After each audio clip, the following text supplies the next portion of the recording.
Well, for the most part, most of the ones that are displaced outside of Syria are right now in Jordan and in Lebanon. They are taking on the enormous bulk of the refugees outside of Syria. Also, keep in mind that in Syria, there are many camps for what we would call displaced persons they're not refugees. They haven't been expelled from the country. They're simply moved within the country.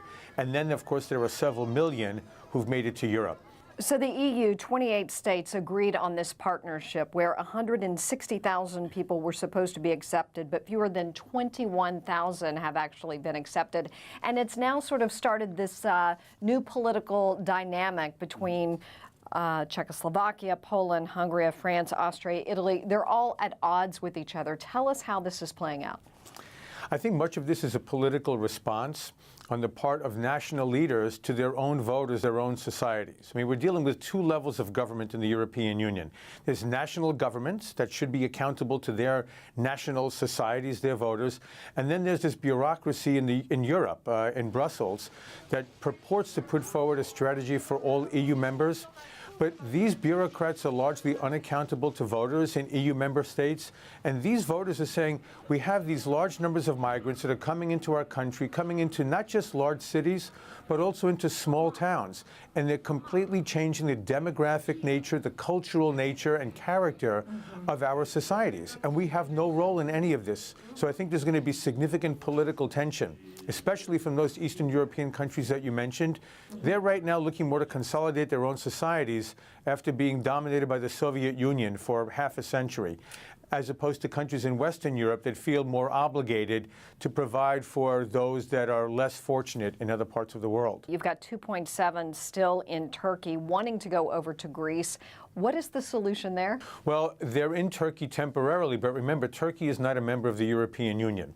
Greece is still a transit country because Greece itself is going through a decade now of economic depression after its own financial crisis was revealed back in 2009. But Greece is the first stop towards countries with either very generous welfare benefits, such as Germany and the Netherlands and those in Northern Europe, or simply other EU countries where you have an opportunity to start a brand new life. Right now, they're bottled up in Turkey because the European Union can only handle so many migrants and so many refugees in so many cycles. The problem is that Turkey is also dealing with its own problems, especially the impact on the labor force and on the schooling system, with all of these children who don't speak Turkish, who are affecting the way Turkish students are learning their own civic culture and the like. So it's unroiling societies and politics from Turkey to Greece to the rest of the European Union. The UN Refugee Agency and the International Organization for Migration had a plan in place. Is that working, their plan? Not. It's not, because each country is going to protect its own national interests. And when you have the kind of conflict that we've had in Syria since 2011, and what you're seeing increasingly now in Africa, because in Africa you have a population bulge that is growing faster than economic opportunities available for the citizens of these African countries.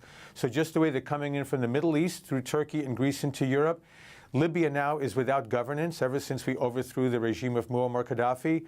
And so you have all of these human trafficking pipelines in northern Africa, and you've got millions of Africans that are in the pipelines now heading to Europe.